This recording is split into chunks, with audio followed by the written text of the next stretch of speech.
Hello everybody, this is Toys R Us, and for this special figure showcase and review we're going to be looking at the 2008 Transformers Universe Autobot Hound figure. So what we're going to do with this video, we're going to have a detailed look at him in both of his modes, help you decide how you want to display him. We're going to have a look how he compares to his original Generation 1 self and the newest version of him to date. We can also see other figures that were made using his mould and Ravage's mould as well. And of course we can have a look at one in the packaging because I'm lucky enough to have one there as well. So as I start to pack all these away, I'd like to remind anybody who's not subscribed to this channel, if you'd like to hit that subscribe button for me now please, because it really will help me out. And the other is of course to thank the seller at the latest TF Nation I went to at the weekend, because finally I've managed to get hold of this this loose one. I've had a sealed one for absolutely ages, but wanted to get one out on display because this figure, I'm sure you'll agree, just looks brilliant. It's a brilliant earth mode hound, which we are still waiting for. The details on it are great. We've got a lovely great big silver bumper. I think the main reason for this is obviously to make it look like it's not an authentic Jeep, because obviously there's no licensing for that on here. We've got the lovely Tampercraft Autobot logo there, lovely translucent blue on the windows and indeed on the headlights. All the wheels are on their own separate pins and they go around absolutely no problem whatsoever. It does usually glide backwards and forwards, there you go, with no issues really. And again, I just like it. I think it looks good. I think the color scheme is brilliant. It's quite interesting because the color scheme, will have a bit of a more detailed look in a second when he's in robot mode, is very close to what they deemed to be the same color obviously from the cartoon, with the much later version of him we've got here. Now with regards to accessories, he's got his usual non-firing missile launcher, which you can see there on the back of the seat. If I just move this white part of the seat down, there's a cutout there, and this will just fit over there into the back of the seat like so you can attach that, no issues. And then what you've actually got here as well is you've got these little clips on the back, which are brilliant, to be honest. This is to keep hold of the Ravage tape, and even though it's a completely oversized tape compared to obviously what a Hound would be, and actually what a cassette would be, it's okay. And I like the idea of the fact that he can store it on the back. And this is of course all to do with the episode, you know, where Hound is battling with Ravage, and in fact he puts him in a cage. So we don't get a cage, we do just get the Ravage figure. But with the alternate mode, you know, there's not much more to look at or to say. I just like it, as I think the color scheme on him really works. The tires look nice and big. Perhaps they could have colored in the middle there, I don't really know, but everything's tucked away kind of nice as well on the underside. You know, you can see there's not too much going on there. There's definitely no visible head anywhere, and as I've said, it does look really good. And compared, as I say, to the newer Siege mold, you'll see in a second, the color scheme again is completely different. Right, I think that's all there is to say about him in his alternate mode. Let's have a quick look at him in his robot mode.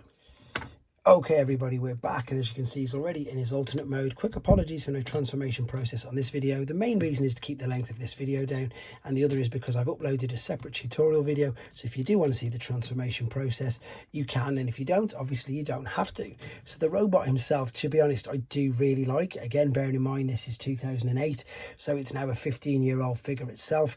I think it really stands the test of time, and at the moment, as I say, this is definitely my favorite earth mode, which we haven't really got any others versions of Hound, to be honest. The robot itself, you know, the head articulation and the head detail is brilliant. That's very G1-esque. It will spin all the way around, it will look up and down. It looks like he might even have some light piping as well inside his eyes. Let's have a look. Yes, he does. He's got light piping there through the eyes, which is brilliant. I didn't even know about that. I've just found that out myself, which made it even better. It makes him look, yeah, and it just really highlights again the translucent blue headlights. It makes them work really well. So the head, as I say, is fully articulate. Shoulders, you can see, are on ball and sockets, so they'll come all the way out to the side.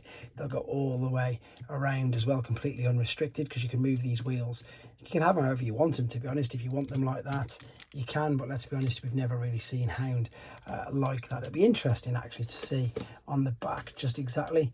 Oh no, they do, they sort of have them at a funny angle by the looks of that, but that's the way I think I'm going to have it, just because it keeps them that little bit flusher, that little bit neater. So yeah, shoulders all the way around and restricted.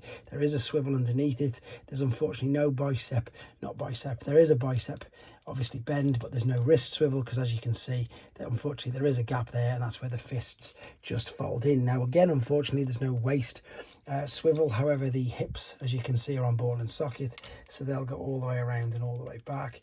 They'll go out to the side. You'll get a knee bend as well. You'll also get, believe it or not, a bit like an ankle tilt and rock as well, which is brilliant, as I'm sure you'll agree. I love the little details on it, just like the yellow stripes on the forearms, and the fact that we've got the tail lights on the back as well.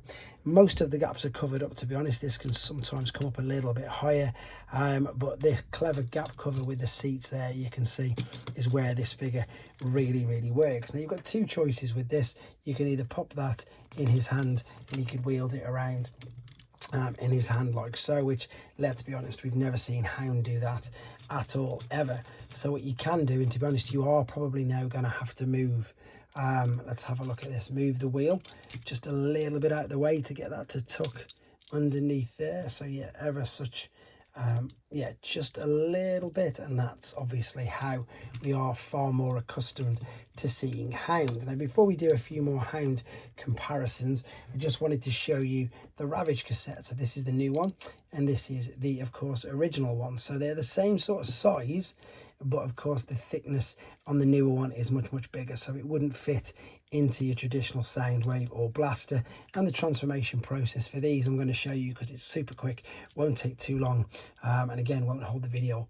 You can see, so obviously that's the original Ravage, which really does need these add-ons, which just made the difference. But thankfully now, as you'll see, with, you know, newer technology, and to be honest, I actually like this one, I think, better than the Siege. I think it looks really good, but I think obviously due to the size of him, it wouldn't fit into your, what's the words I'm after, into the cassette, into the chest cavity. That's the words I'm trying to look for. It wouldn't fit into the cavity, obviously, of his main figure. So let's just bring the tail out, bring these legs down, and here is the Generations, or the Universe, which is pretty much the same thing, 2008 Ravage, which I'm sure you'll agree looks really good. I like that. And of course there's no accessories.